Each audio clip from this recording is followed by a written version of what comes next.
निजी विद्यालय फीस विनियमन 2017 एवं 2020 के अनुपालन में लोक शिक्षण संचालनालय मध्य प्रदेश द्वारा नियम पालनार्थ निर्मित पोर्टल dpimp.in पर आप सभी का स्वागत है। समस्त निजी विद्यालयों को इन 6 बिंदुओं पर कार्य करना है। सबसे पहले अपने विद्यालय का रजिस्ट्रेशन करना है और स्वयं का पासवर्ड बनाना है। इससे हम फर्स्ट टाइम लॉगिन बोलेंगे। दूसरा काम है विद्यालय की प्रोफाइल अपडेट करना, ये सिर्फ एक बार कर सकते हैं। और तीसरा महत्वपूर्ण कार्य है कि वर्तमान सत्र के साथ में 4 सत्रों की प्रत्येक कक्षा के प्रत्येक विद्यार्थी की जो फीस है वो सत्र वाइज मद वाइज पोर्टल पर फीड करना। अगला चरण है 11 प्रकार के दस्तावेज हैं जो पोर्टल में आप ऑनलाइन अपडेट करेंगे। इनमें से चार्टर्ड अकाउंटेंट से प्राप्त 4 दस्तावेज हैं और अंतिम चरण में हम छात्र संख्या के आधार पर जो निर्धारित फीस है उसको ऑनलाइन जमा करेंगे। और ये सारा काम करने के बाद फिर हम बाकायदे हमने क्या क्या काम किया है हम रिपोर्ट सेक्शन में जा करके सारी रिपोर्ट देख सकते हैं। सबसे पहले आपको स्कूल फी रेगुलेशन से संबंधित पोर्टल पर विजिट करने के लिए किसी भी नेट ब्राउजर के सर्च बार में dpimp.in टाइप करना होगा और सर्च करने पर आपको ये होम पेज मिलेगा। इसमें आपको सबसे अंतिम ऑप्शन लॉगिन पर जाकर के स्कूल लॉगिन को सिलेक्ट करना होगा। अगली स्क्रीन पर किसी भी विद्यालय को फर्स्ट टाइम प्रथम बार लॉगिन करने का पेज प्रदर्शित होगा। पहली बार लॉगिन करने के लिए आप अपने विद्यालय का यूडाइस कोड इंटर करेंगे यूजर आईडी में और पासवर्ड में जो डिफॉल्ट पासवर्ड है fees@1234 टाइप करेंगे। ध्यान दीजिए यह प्रक्रिया सिर्फ आप एक बार ही कर सकते हैं। लॉगिन पर क्लिक करने पर अगला पेज ये मिलेगा जहां आपको आपके विद्यालय का पंजीयन एक मेल आईडी के थ्रू करना है जिसे आप बाद में एडिट भी कर सकते हैं। उस मेल आईडी को इंटर करके आप पोर्टल से ओटीपी सेंड करने का ऑप्शन मंगा सकते हैं। तो मेल आईडी इंटर करने के बाद सेंड ओटीपी पर क्लिक कीजिए, यह प्राप्त होगा। यहाँ पर आप कोशिश करिए कि ऐसा मेल आईडी आप इंटर करें पहले जो आपके मोबाइल में पहले से रजिस्टर्ड हो, लॉगिन हो, तो आपको ओटीपी इंटर करने में आसानी होगी। यहाँ पर आपको मेल आईडी के स्पैम फोल्डर में 6 अंकों का ओटीपी प्राप्त होगा। उसे इंटर करेंगे, कंफर्म करेंगे, अगली स्क्रीन यहाँ पहुंच जाएंगे जहां आप बहुत सावधानी से अपने विद्यालय का नया पासवर्ड बना लीजिए इंटर पासवर्ड और कंफर्म पासवर्ड के थ्रू। और चेंज पासवर्ड पर जैसे ही आप क्लिक करेंगे अगला स्क्रीन ये प्राप्त होगा, अर्थात आपके विद्यालय का रजिस्ट्रेशन हो चुका है, आपने पासवर्ड बना लिया है। अब आप लॉगिन करेंगे फिर से अपने नए पासवर्ड से। लॉगिन करने के बाद आप फिर से यूजर आईडी में फर्स्ट बॉक्स में अपने विद्यालय का यूडाइस कोड डालिए और इंटर पासवर्ड में वो डालिए जो अभी आपने पासवर्ड बनाया है। हाँ ध्यान दीजिए, आप जो मैं ये चीज शेयर कर रहा हूँ वही चीज स्कूल यूजर मैनुअल में क्लिक करके आप पीडीएफ में डाउनलोड कर सकते हैं। अगला स्क्रीन ये मिलेगा। अब आप होम पेज पर अपने पहुंच चुके हैं।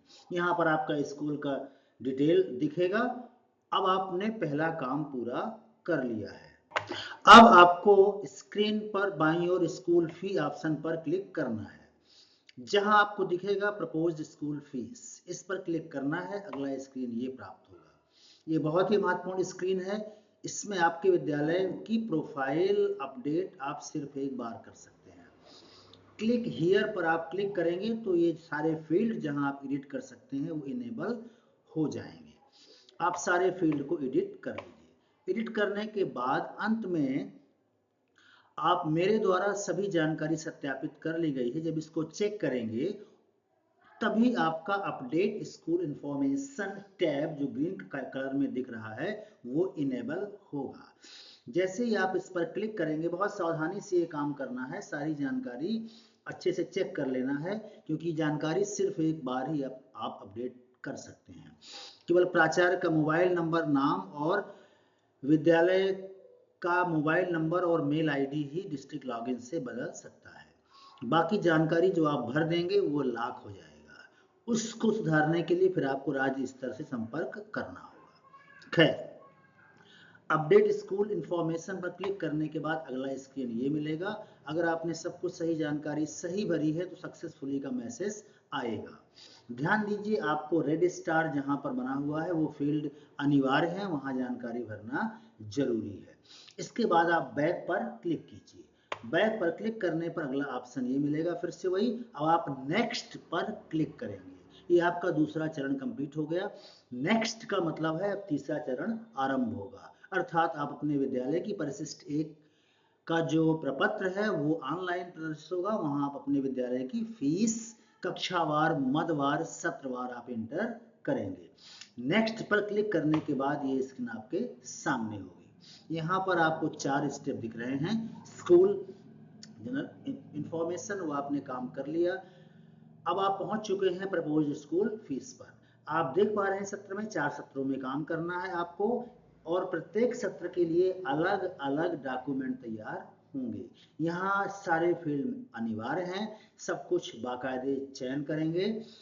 चयन करने के बाद आपको आपके विद्यालय में कहाँ से कहाँ तक कक्षाएं हैं जो आपने प्रोफाइल अपडेट करते समय चूज किया होगा वो यहाँ पर प्रदर्शित होगा। इन सारी कक्षाओं की जानकारी स्क्रीन में प्रदर्शित कक्षावार मदवार आपको भरना होगा। यहाँ पर बहुत ईमानदारी से सुनिएगा, आपको सत्र 21-22 से चालू करना है और असेंडिंग ऑर्डर में बढ़ते हुए 24-25 तक पहुंचना है।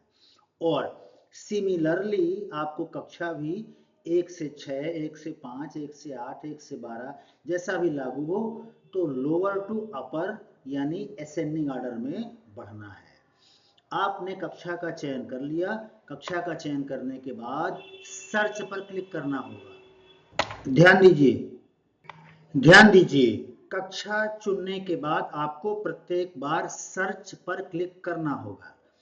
तो अगली स्क्रीन प्रत्येक कक्षा के लिए इस प्रकार की प्रदर्शित होगी। यहाँ पर आपको 16 मद दिए हैं। इन 16 मदों में आपको अपनी जानकारी सबमिट करनी है। प्रत्येक कक्षा के लिए इन 16 बिंदुओं की जानकारी आपको भरनी होगी। अंत में विद्यार्थियों की संख्या और टिप्पणी जो भी आवश्यक हो वो यहाँ पर भरने के बाद प्रत्येक कक्षा के लिए सेव ऑप्शन पर क्लिक करना होगा। इस प्रकार से उदाहरण के लिए 8 कक्षाएं हैं तो 8 बार ये काम करना होगा। प्रत्येक बार सेव पर क्लिक करने के बाद अगली स्क्रीन ये प्रदर्शित होगी कि आप क्या इसको रिकॉर्ड को सेव करना चाहते हैं। आप भली भांति जांच करके यस पर क्लिक कर दीजिए। यस पर क्लिक करने के बाद आपके विद्यालय में जितनी कक्षाएं हैं उन सारी कक्षाओं की स्थिति प्रदर्शित होगी। कहाँ कहाँ आपने कंप्लीट कर लिया है और कौन कौन सी जानकारी पेंडिंग है। सबमिटेड का मतलब है कौन कौन सी जानकारी आपने सेव कर लिया है, पेंडिंग का मतलब है जहां आपको अभी काम करना है। ध्यान दीजिए, सबमिट करने के पहले आप इसको एडिट भी कर सकते हैं। जब भी आप बार बार एडिट करेंगे उपरोक्त मैसेज शो होगा सक्सेसफुल का, जिसमें लिखा होगा डाटा इंसर्टेड सक्सेसफुली। यदि आपने अपने विद्यालय के समस्त कक्षाओं की किसी पर्टिकुलर सत्र में एंट्री कंप्लीट कर ली है तो इस प्रकार की स्क्रीन आपको सामने दिखाई देगी। जैसे आपका विद्यालय 6 से 8 तक है और आपने प्रत्येक को सेव कर लिया है, तब आपने पूरा दूसरा चरण पूरा कर लिया है। अब आप तीसरे चरण की ओर अग्रसर हो सकते हैं, अपलोड डॉक्यूमेंट की ओर। तो यहाँ पर आपको सबमिटेड का ऑप्शन दिखेगा और जैसे ही नीचे आप जो लिखा हुआ है चेक बॉक्स, चेक बॉक्स मतलब मेरे द्वारा सभी जानकारी सत्यापित कर ली गई है, जैसे आप क्लिक करेंगे तो ये स्क्रीन दिखेगा। नेक्स्ट पर आपको क्लिक करना है तो आप तीसरे चरण पर जो बहुत ही महत्वपूर्ण है अपलोड डॉक्यूमेंट पर पहुंच जाएंगे। वो स्क्रीन सामने आपको दिख रही है। यहाँ पर आपको 11 प्रकार के डॉक्यूमेंट अपलोड करना है। इसके संबंध में बहुत ध्यान से आपको आगे समझना और देखना है। इन 11 दस्तावेजों में से 4 बहुत ही महत्वपूर्ण दस्तावेज प्राप्ति भुगतान पत्रक, आय व्यय शेड्यूल, अंकेक्षण प्रतिवेदन और बैलेंस शीट ये आपको अपने चार्टर्ड अकाउंटेंट से प्राप्त करने होंगे। से सारे डॉक्यूमेंट आपको अपने सेक्रेटरी या प्रिंसिपल के सिग्नेचर से स्वयं बनाने होंगे। हम कोशिश करते हैं आगे कि ये प्रत्येक प्रकार के जो डॉक्यूमेंट आपको अपलोड करना है इनका नमूना आपको दिखाने का प्रयास करें। इससे पहले आपको समझना है कि आपको ये डॉक्यूमेंट किस तरीके से अपलोड करना है। ध्यान दीजिए, ये सारे डॉक्यूमेंट पहले से आप पीडीएफ फॉर्मेट में तैयार करके रख लीजिए 500 केबी के अंदर, पीडीएफ फॉर्मेट में 500 केबी के अंदर। मान लीजिए आपने पहला दस्तावेज चुना IAS शेड्यूल जो आपको चार्टर्ड अकाउंटेंट से मिला सत्र 2023-24 के लिए, तो वो आप यहाँ चूज करके चूज फाइल पर क्लिक करेंगे और टिप्पणी जो लिखी हुई है यहाँ टिप्पणी में कुछ भी आप दर्ज कर सकते हैं। प्रत्येक बार आपको दस्तावेज का प्रकार चुन करके ऐड, ये जो ग्रीन कलर में ऐड बटन दिया हुआ है यहाँ पर क्लिक करना होगा। फिर रिपीट करूंगा, 11 बार, अगर आप 11 दस्तावेज अपलोड कर रहे हैं तो 11 बार आपको यहाँ सेलेक्ट करके दस्तावेज के प्रकार में चूज फाइल करके अपने सिस्टम से इसको अपलोड करना होगा और फिर ऐड पर क्लिक करना होगा। जब जितने दस्तावेज आप अपलोड कर लेंगे उस प्रकार से ये लिस्ट आपको नीचे प्रदर्शित होती रहेगी। सबसे अंत में ध्यान दीजिएगा, बहुत इंपॉर्टेंट बात कर रहा हूं मैं यहाँ पर, सबसे अंत में जब सारे डॉक्यूमेंट आप अपलोड कर लेंगे तब आपको अपलोड डॉक्यूमेंट पर क्लिक करना होगा। जैसे ही आप इस पर क्लिक करेंगे सारे डॉक्यूमेंट अपलोड करने के बाद आपको तीसरे चरण की प्रक्रिया अपलोड डॉक्यूमेंट को पूरा करने के लिए अपलोड डॉक्यूमेंट पर क्लिक करना होगा।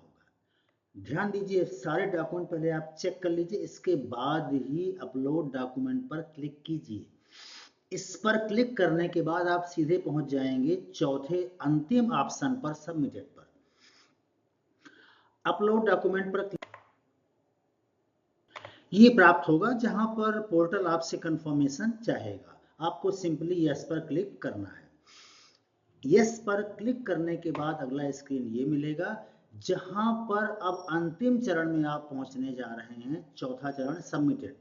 सबमिशन करना आपका तब तक पूरा नहीं होगा जब तक कि आप निर्धारित फीस ऑनलाइन इस पोर्टल के माध्यम से पेमेंट नहीं कर सकते। तो अंतिम चरण में आपको दिख रहा होगा, सारी जानकारी दिख रही है। अब आपको प्रोसेस टू पेमेंट पर क्लिक करना है। ध्यान दीजिए, इस पेमेंट पर क्लिक करने के पहले आपको भली भांति सारी जानकारी सत्रवार चेक कर लेनी है। प्रत्येक सत्र के लिए प्रोसेस टू पेमेंट पर क्लिक करने के पहले बार बार रिपीट कर रहा हूं, आपको सारी जानकारी अच्छे से चेक कर लेनी है। पेमेंट भी आपको 23-24 और 24-25 में करना है, 2 सत्र का आपको करना भी नहीं है। चलिए, अंतिम चरण में पहुंचने के लिए आपको क्लिक करना होगा प्रोसेस टू पेमेंट। क्लिक करने पर अगला स्क्रीन ये दिखेगा, बहुत ही सिंपल, बहुत ही अच्छा स्क्रीन ये है। आप डिफरेंट टाइप के जो प्लेटफॉर्म है उनका यूज करके आप ऑनलाइन अपना विद्यालय की जो फीस है, पेमेंट है, वो आप भर सकते हैं। इसको भरने के बाद आपका काम पूरा माना जाएगा। अब इसके पश्चात फिर से आप देखिए कि आपने फीस पेमेंट कर दिया किसी भी फाइनेंशियल प्लेटफॉर्म के थ्रू, फिर अंतिम काम बचता है आपका report. This is very important section. यहाँ पर आपने जो फीस पे की है उसकी दोबारा आप उसका प्रिंट आउट ले सकते हैं, देख सकते हैं, पासबुक है, पेमेंट स्लिप है। और बड़ी इंटरेस्टिंग बात यह है कि आपके विद्यालय के अगेंस्ट में अगर किसी ने कंप्लेंट किया है, उसका स्टेटस या डिस्ट्रिक्ट या स्टेट लेवल से अगर आपको पेनाल्टी लगाई गई है तो आप रिपोर्ट सेक्शन से आप उसको देख सकते हैं, उसका समाधान कर सकते हैं और उसकी पेनाल्टी भी जमा कर सकते हैं। सब कुछ आपको इसमें दिखेगा। तो मित्रों, बहुत बहुत धन्यवाद। Thank you very much.